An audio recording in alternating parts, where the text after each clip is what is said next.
Hey guys, Daddy here. I just kind of wanted to take a moment and go through our food packaging for the section hike my son and I are doing on the Appalachian Trail.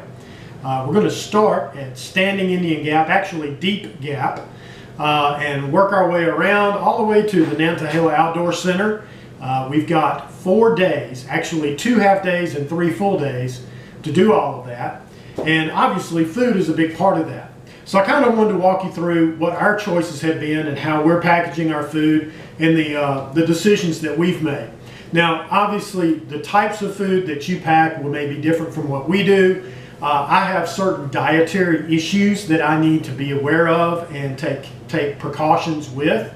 My son is a little bit of a picky eater on certain things. So the choices that we've made may not be the same as the choices that you would make.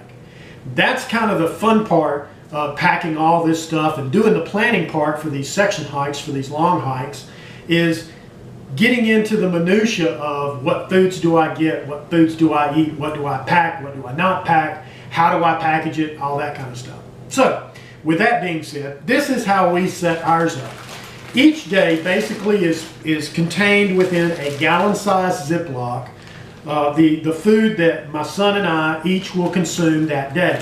We each have our own gallon-sized bag for the day, and it consists of everything that we will use that day from the moment that we awake with our breakfast all the way until our evening meal and kind of the payoff bonus. This is your treat for the end of the day. You made the miles. Nice job. Way to go. So let me just kind of walk you through mine. Now, I've made this statement before. I am old. If you can't tell it, there's a little gray in there, and I'm old. So I have supplements. These are things that kind of help get me going, keep the joints lubricated, keep the metabolism up where it needs to be for me, and just kind of keep things running on a smooth and even keel. So there we go. There's my supplements. And this is breakfast for my son and I. This is what we do. Now this is basically 3 scoops of whey protein. It is a chocolate format. We are chocoholics, chocophiles. We love those. And then the top package is instant coffee. We mix that all together. I got this off of another member in the forum. There's a ton of other stuff that they add to theirs that I don't put in mine. Simply because, again, I've got certain dietary things that I have to watch out for. And so some of the things that he had in his mix, I simply can't do them because they'll hurt me.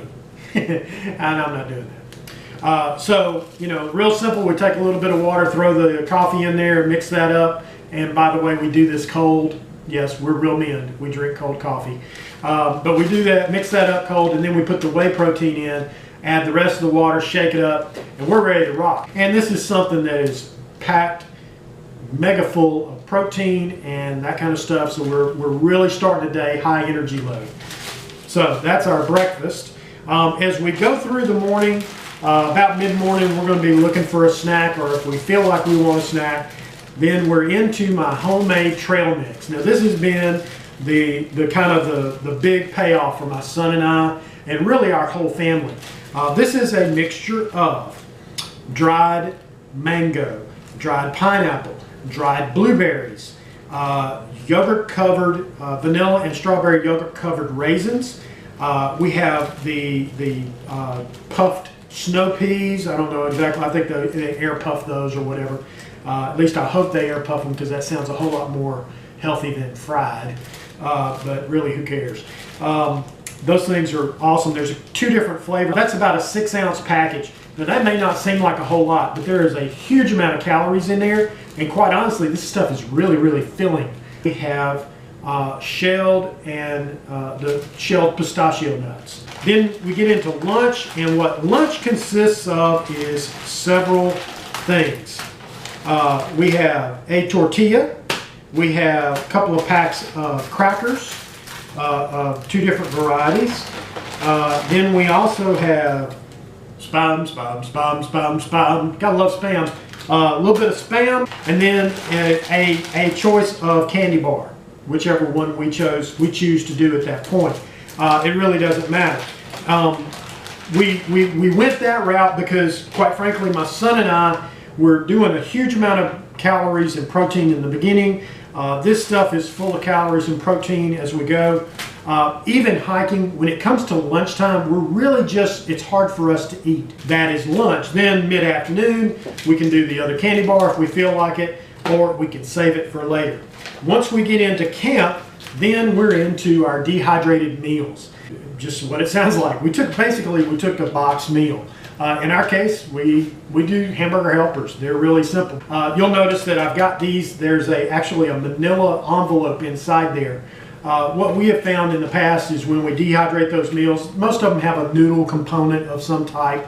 And even when you break those up and chop those up nice, when they're dehydrated, those noodles are sharp and stiff and pointy, and they poke holes in your vacuum bag, and you don't get a good seal, or the seal disappears, and there's always the opportunity for, you know, badness to happen there. So we did ours inside of the little manila envelopes to keep that from happening, which that has been a win for us. We'll take and reheat those meals inside of our bags, and we've got these little koozies that we've made so that when we set that meal up, and they like to stand up on their own, and then our meal rehydrates at that point. We let it sit for however long we need to let it sit while we're setting up camp, getting water, filtering water, chewing the fat, whatever. Then we can come back to it and we can eat directly out of that pouch. Be able to hold that without burning our hands because the water's boiling and it's hot. Got a nice hot meal and everything's grand. Okay? So again, each day is packaged inside of one of these gallon Ziploc bags. Boom. And how we're toting these items is we have these nice OpSac odor-proof bags. These look pretty big, but they have to be kind of big because we got basically 4 days worth of food in there. Now the nice thing about that is I can take that, I can shove that in, I can put another day in there, I can get 4 days worth of food, and that OpSac bag will still fold over. It still seals tight. It is odor-proof. I have used these before and they do great. It's not the bears so much that we worry about as it is the armadillos and the porcupines and the possums and the raccoons and of course the mice that are you know, part and parcel of the Appalachian Trail. So there you have it. There's our food packaging process, how we put our stuff together. Your choices will be yours. I encourage you to take the time to really dig into that process and have some fun with it.